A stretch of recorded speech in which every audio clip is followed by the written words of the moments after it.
Lagos State Government, National Drug Law Enforcement Agency collaborate to tackle menace of drug abuse. Nigeria, Germany signed €20 million grant agreement to boost energy transition projects. On the foreign scene, Rwanda, Democratic Republic of Congo, agreed draft peace deal to end conflict. And in sports, Nigeria's senior female cricket team targets ICC World Cup qualifiers in Namibia. And now the details. I am Akan Usen.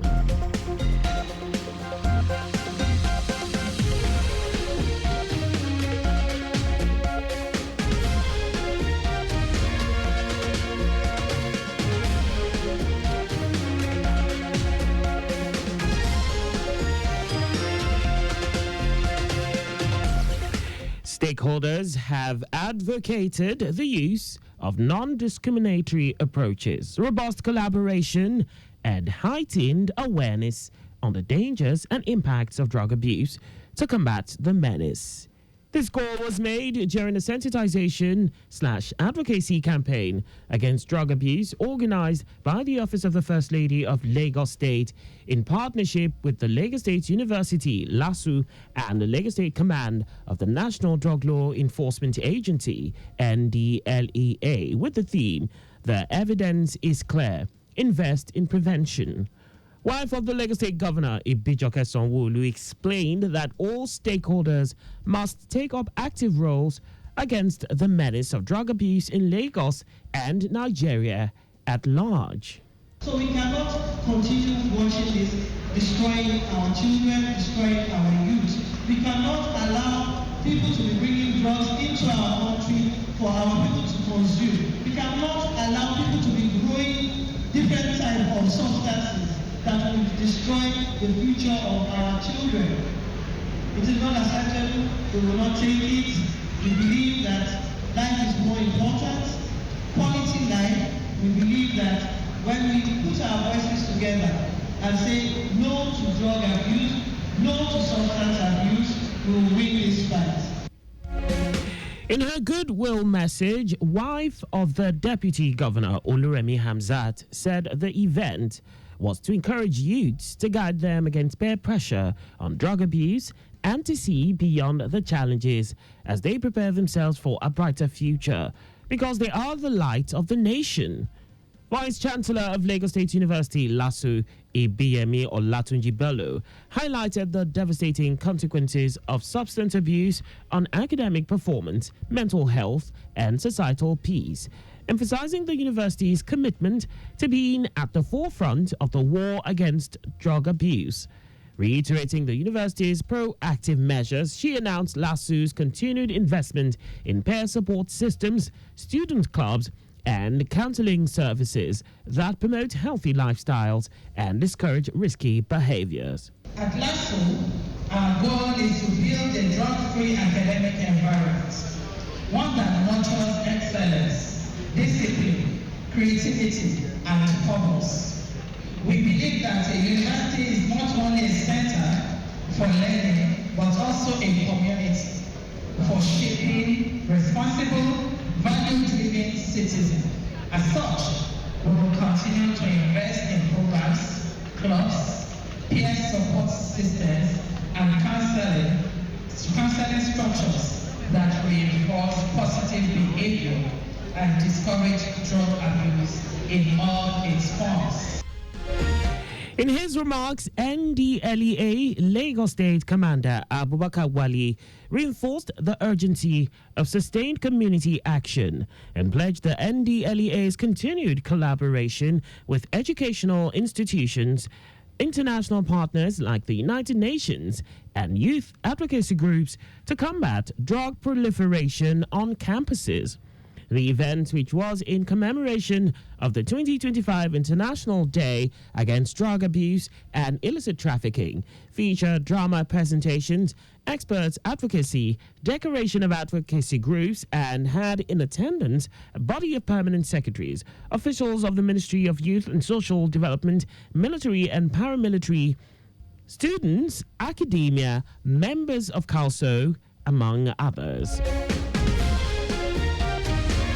In a bid to foster agricultural growth and sustainable food development, the Lagos State Agricultural Development Authority, LASADA, has organized a one-day sensitization workshop on urban agriculture.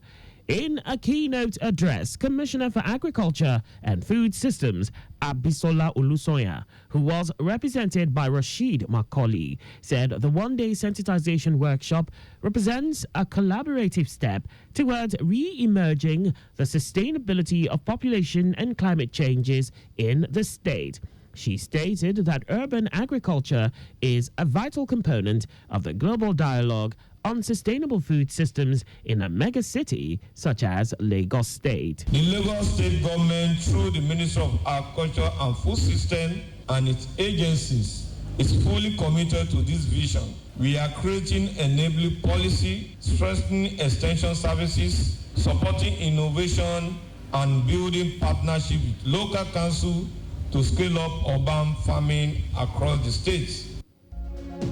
The Commissioner emphasized the need to embrace innovative city-based agricultural production to meet the nutritional needs of over 20 million residents in Lagos, noting that while enhancing food security, urban agriculture can also be offered as income generation for both men, women, and the youth across the state.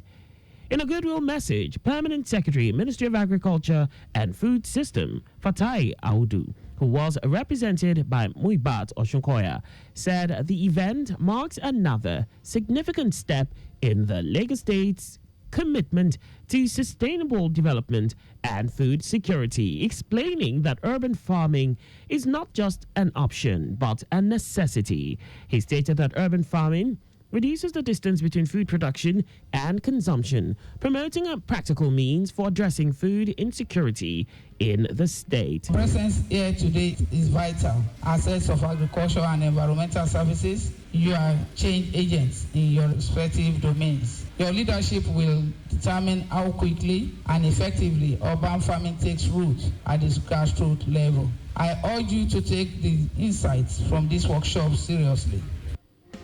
Also speaking, Lagos State Agriculture Development Authority Program Manager Aliru Alade stated that the program is in line with Governor Babajide Sanwo-Olu's administration's Themes Plus agenda in making Lagos a 21st century economy.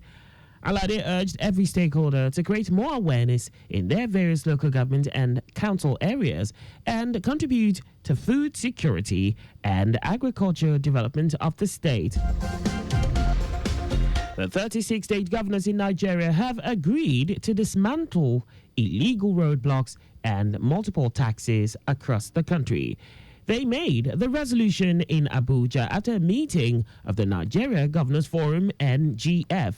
Lagos State Governor Babajide Sanwo-Olu, who read the communique at the end of the meeting, said the governors resolved to dismantle illegal roadblocks and multiple taxes, which they say was responsible for food inflation in the country. He said the governors acknowledged the urgency of the matter and expressed commitment to collaborate with federal authorities to streamline levies, dismantle unauthorized checkpoints, and improve the movement of goods across states. The emergency session came at a time of heightened insecurity in several parts of the country, with increasing calls for both federal and state authorities to take coordinated action. And now to the rest of the stories. The federal government has entered into a 20 million euro initial grant agreement with the government of Germany to support the country's energy transition agenda, with a focus on renewable energy development, vocational training, and energy access for underserved communities. Facilitated through the KfW Development Bank and the Africa Enterprise Challenge Fund, AECF. The grant forms part of Germany's broader commitment to supporting climate-friendly development initiatives across Africa. Speaking at the signing ceremony held at his office, Minister of Budget and Economic Planning, Atiku Baguru, said the project is structured around three key pillars: promoting the adoption of renewable energy for greater efficiency, scaling up vocational training in renewable technologies, and expanding energy infrastructure to underserved areas. According to him, these components are vital to Nigeria's development goals and will help reduce reliance on fossil fuels while creating a skilled workforce capable of sustaining the green energy economy. Bagood also noted that the project is designed to deliver tangible benefits to households, businesses, and communities by unlocking new economic opportunities. He added that youth, women, and individuals across the country will be directly empowered through job creation and enhanced access to clean energy solutions. Benue State Coordinator of the National Youth Service Corps, Veronica Garba, says Corps members in crisis areas have been evacuated into family houses in Makurdi. Garba urged parents to be calm as their children are safe. She said the management communicated with the police, who evacuated the Corps members from both Yelewata and Daudu areas as soon as they heard about the crisis. Garba also assured parents that with the relocation of security chiefs to Benue, the situation would improve. It will interest you to know that President Bola Tinubu was in Makurdi on Wednesday, where he held meetings with stakeholders and directed security agencies to ensure adequate security in the affected communities and arrest suspects involved in the attacks that claimed many lives. And now to foreign news. Officials from Rwanda and the Democratic Republic of Congo have reached a draft agreement that would end decades of conflict. The breakthrough, mediated by the United States and Qatar, provides for the disengagement, disarmament, and conditional integration of armed groups fighting in the Eastern Democratic Republic of Congo. It also includes provision for a joint security mechanism to prevent future flare-ups. The peace deal, which is expected to be formally signed next week, could open the way for billions of dollars of Western investment in the mineral-rich region, which has been plagued by conflict for 3 decades. And now sports. Despite failing to reach the podium at the 2025 Kwibuka Women's Invitational T20 tournament in Rwanda, Nigeria's senior female cricket team, the female Yellow Greens, are looking to improve ahead of the 2025 ICC Women's T20 World Cup qualifiers in Namibia. The team finished 5th in the 9-nation tournament, winning 5 of their 8 games. Nigeria made a slow start to the Kwibuka, losing 2 of the first 3 games against Zimbabwe and Brazil, before responding with 4 straight wins over Malawi, Cameroon, Sierra Leone, and Uganda.